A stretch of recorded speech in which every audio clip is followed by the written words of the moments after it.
membaca kitab Akhlaqul Ulama, kitab yang ditulis oleh Imam Al-Ajuri, Imam Ahlus Sunnah, imam besar di kota Mekah. Imam Al-Ajuri wafat tahun 360 Hijriah, mengarang beberapa kitab, di antaranya yang terkenal adalah Kitab Syariah dan Kitab Akhlaqul Ulama dan kitab-kitab lainnya.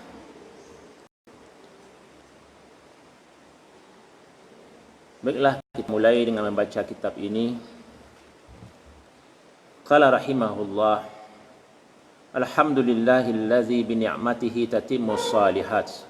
Wassallallahu ala Muhammadin nabi wa alihi wa sallam.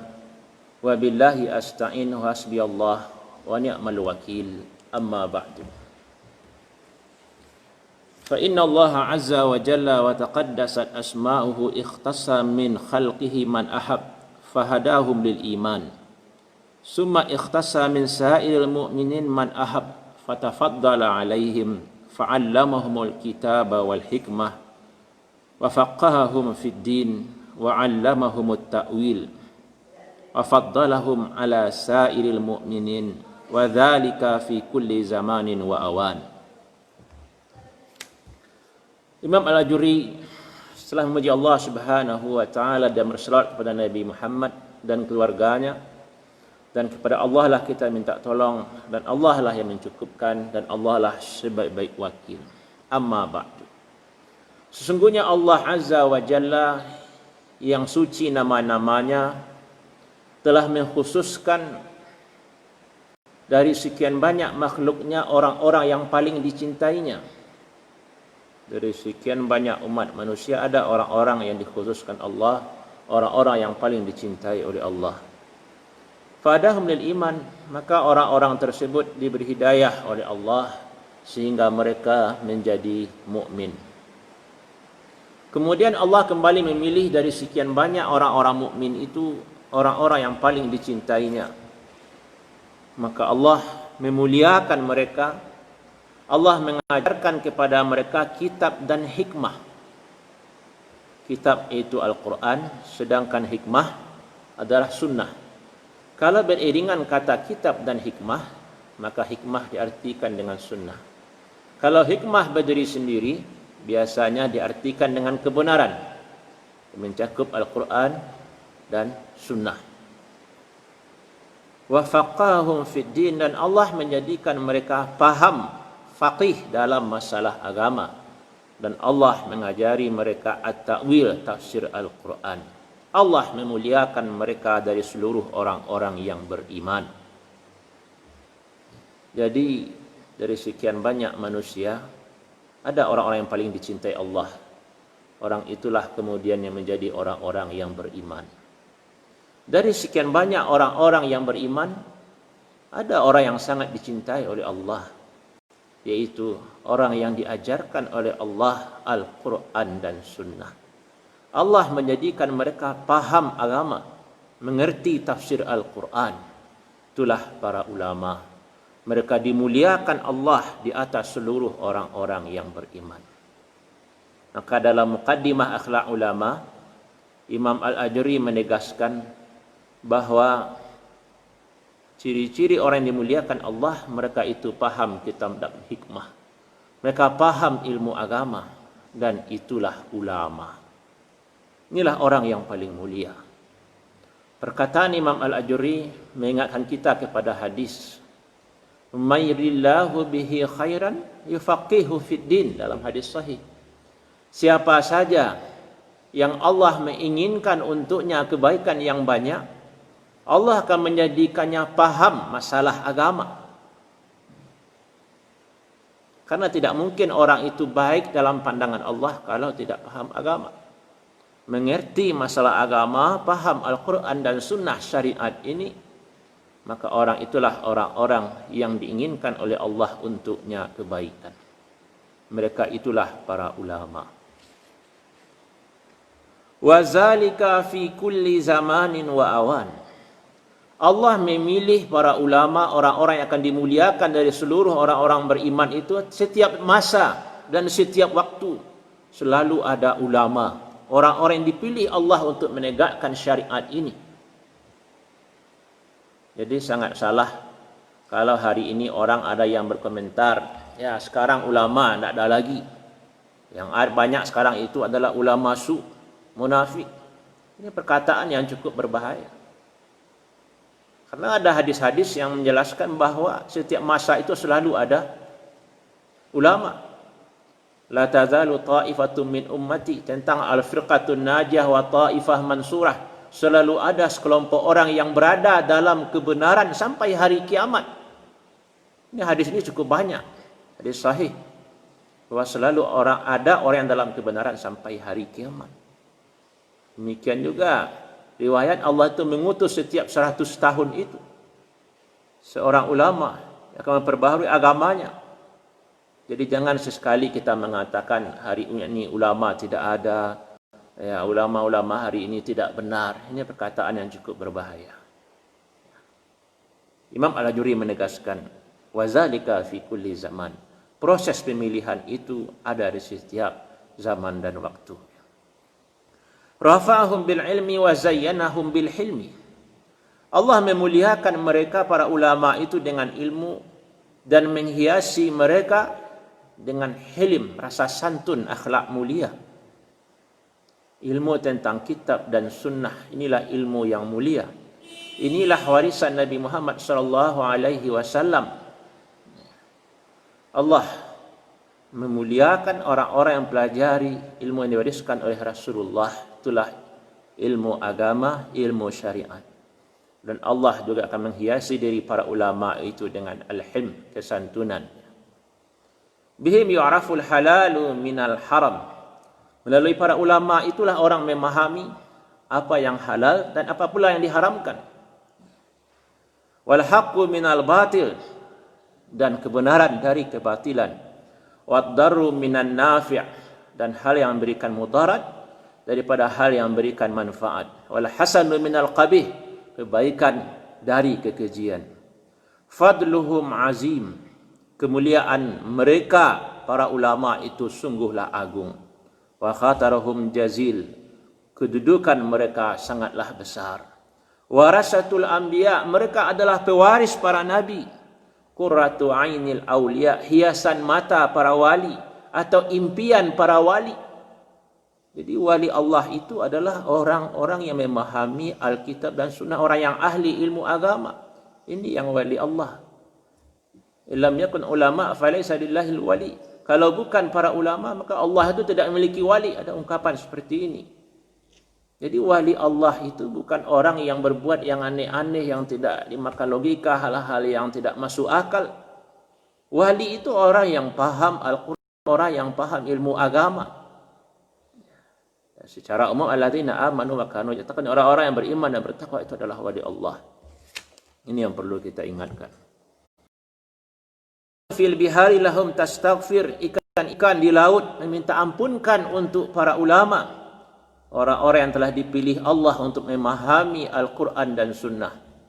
Wal malaikatu bi ajnihatiha lahum takhda, dan malaikat merendahkan sayapnya kepada para ulama. Wal ulama fil qiyamah ba'dal anbiya tashfa, dan ulama pada hari kiamat itu setelah para nabi memberikan syafaat. Majalisuhum tufidul hikmah, majlis-majlis ilmu para ulama itu memberikan hikmah kebenaran. Wa bi a'malim yanzajiru ahlul ghaflah, dan dengan amal-amal para ulama itu tersadarlah orang-orang yang lalai. Hum afdal minal ubbad, mereka para ulama lebih mulia daripada ahli-ahli ibadah. Wa a'la darajatin, dan lebih tinggi derajatnya daripada orang-orang yang zuhud. Ada ungkapan, kita menginginkan ulama yang abid, yang ahli ibadah. Kita menginginkan ulama yang zuhud. Perkataan ini benar. Tapi perlu kita fahami, kedudukan ulama itu lebih tinggi daripada para ahli-ahli ibadah. Kedudukan ulama itu lebih tinggi daripada orang-orang yang zuhud. Karena ulama itu adalah kedudukan yang paling mulia setelah kedudukan para nabi. Ini yang dari awal kita tekankan, kita ingatkan kepada penuntut ilmu, kedudukan selaku ulama itu tidak ada lagi yang lebih tinggi daripada itu. Lebih tinggi dari ulama, para nabi, para rasul. Maka Imam Al-Ajurri menegaskannya, ulama lebih mulia daripada ahli ibadah, lebih tinggi daripada ahli-ahli yang zuhud. Hayatuhum ghanimah, hidupnya ulama itu adalah ghanimah, rampasan perang, keuntungan untuk umat. Selama masih ada ulama, masih ada tempat bertanya, masih ada orang yang akan menegur, menunjuki ibadah kita, bagaimana kita berperilaku sesuai dengan tuntunan Al-Quran dan Sunnah. Wa mautuhum musibah, wafatnya para ulama adalah musibah bagi umat, musibah bagi sebuah kampung, karena boleh jadi tidak ada penggantinya. Dan ulama kalau sudah wafat susah mencarinya. Kalau bidang-bidang lain, profesi atau pekerjaan lain, kalau meninggal seseorang banyak yang ingin menggantikan. Tapi kalau ulama yang wafat susah mencari penggantinya. Dan itu juga disebutkan dalam sebuah hadis. Maka wafatnya ulama itu adalah musibah. Yudzakiruna al-ghafil wa yu'allimuna al-jahil.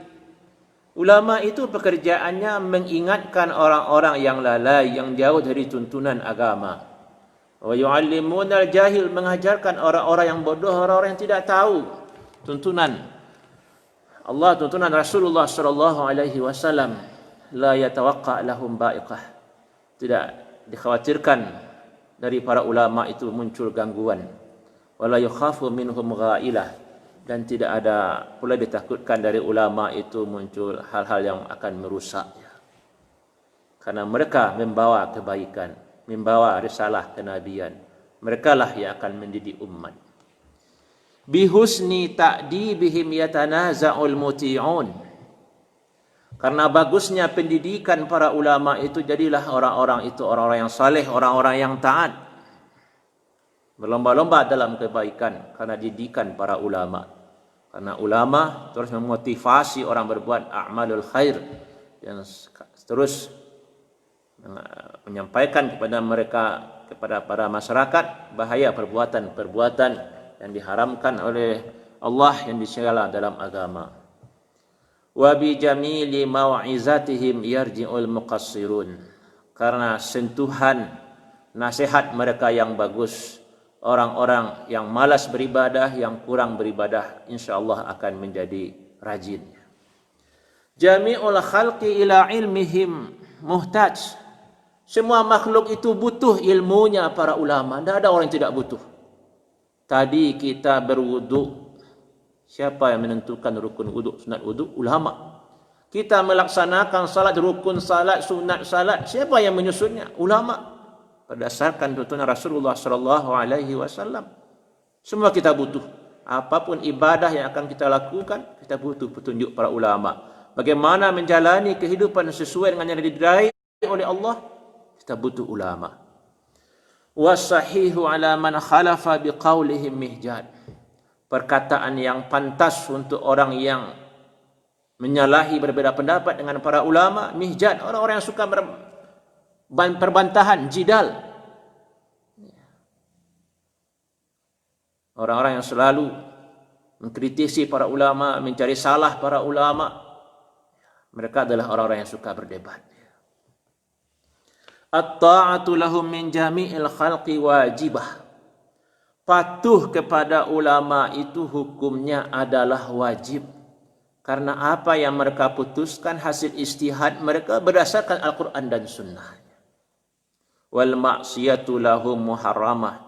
Bermaksiat kepada ulama itu hukumnya adalah haram. Ini ditegaskan oleh Imam Al-Ajurri. Patuh kepada ulama itu wajib. Bermaksiat, melawan kepada ulama itu adalah haram. Ati'ullah wa ati'ur rasul ulil amri minkum. Ulil amri itu terjemahnya, tafsirnya dua, ulama dan penguasa. Wajib kita patuhi. Man ata'ahum rasyad wa man asahum anad. Orang yang patuh kepada ulama itulah orang yang dapat petunjuk, orang yang cerdas.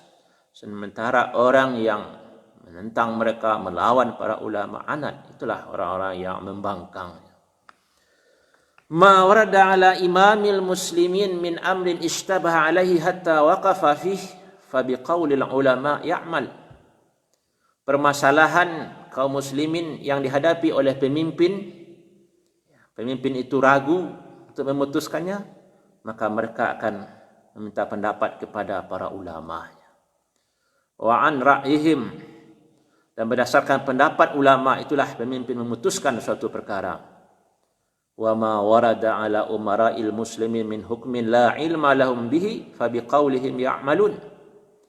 Dan apa yang dihadapi oleh umara, para pemimpin kaum muslimin tentang suatu hukum yang pemimpin tidak tahu, tidak punya ilmu tentang hal itu, maka dengan perkataan ulama lah para pemimpin itu memutuskan satu masalah. Wa an ra'ihim, dan dari pendapat mereka yusdirun, mereka mengambil keputusan. Wa alaihi yu'awilun, dan kepada ulama itulah umara, para penguasa itu mengembalikan semua permasalahannya. Wa ma ashkala ala qudatil muslimin, kalau ada kesulitan-kesulitan para hakim tentang satu hukum, mereka juga kembali kepada perkataan para ulama. Fahum sirajul ibad wa manarul bilad. Ulama itu adalah pelita untuk umat, untuk para hamba. Manarul bilad, dia adalah menara, sumber cahaya bagi sebuah negeri. Manarul bilad. Wa qawamul ummah, dan tiang bagi umat atau pemimpin bagi umat. Wa yanabiul hikmah, dan ulama itu adalah sumber hikmah, telaga hikmah. Wa hum ghairus syaitan, mereka itu adalah musuh bagi syaitan atau yang selalu dimarahi, dibenci oleh syaitan. Bihim tahya qulubu ahlil haq, dengan adanya para ulama, dengan petunjuk para ulama, dengan majlis-majlis para ulama, hiduplah hati ahli-ahli kebaikan. Wa tamutu qulubu ahli zaigh, dan matilah hati orang-orang yang berpaling dari agama. Ini semua menggambarkan betapa mulianya ulama di tengah umat. Tanpa ada ulama, maka hilanglah sandi-sandi agama di sebuah kampung, di sebuah negeri. Dan nasihat-nasihat ulama, pelajaran yang disampaikan oleh para ulama, itulah yang akan menghidupkan ahli-ahli kebenaran. Masalahum fil ardi kamasalin nujum fis sama. Perumpamaan ulama bagaikan bintang di langit, sumber petunjuk di saat kegelapan, baik kita di daratan ataupun di lautan. Ulama itulah memberikan penerang pada masyarakat. Idzan tamasat nujum tahayyaru, kalau bintang itu tidak ada lagi cahaya di langit, tahayyaru, orang akan kebingungan, tidak tahu lagi jalan yang akan ditempuh. Wa idza asfara anha az-zulamu absaru, kalau sudah hilang kegelapan itu absaru, jadilah masyarakat itu bisa melihat mana yang benar, mana yang salah. Para penuntut ilmu rahimakumullah, ini mukadimah yang disampaikan oleh Imam Al-Ajurri, menggambarkan betapa mulianya kedudukan seorang ulama. Allah mencintai manusia. Salah satu bukti cinta Allah kepada manusia, Allah mengutus para rasul untuk mendidik manusia. Setelah rasul itu wafat, yang akan mendidik manusia itu adalah para ulama. Maka kehadiran ulama di tengah kita, ada buya-buya, tuanku-tuanku di kampung kita, itu tanda Allah mencintai kita. Masih ada orang yang akan berikan nasihat. Masih ada orang yang akan menyampaikan ayat-ayat, hadis-hadis. Masih ada yang akan berkhutbah Jumat. Masih ada yang akan mengingatkan umat. Para penuntut ilmu, tidak kita ragukan lagi. Kehadiran ulama di tengah umat sangat penting, sangat mulia. Al-ulama warasatul anbiya. Ulama adalah pewaris Nabi. Ulama mewarisi Nabi, karena ulama lah yang paling dekat dengan Nabi. Setelah wafatnya para Nabi, ulama itulah orang-orang yang paling mulia.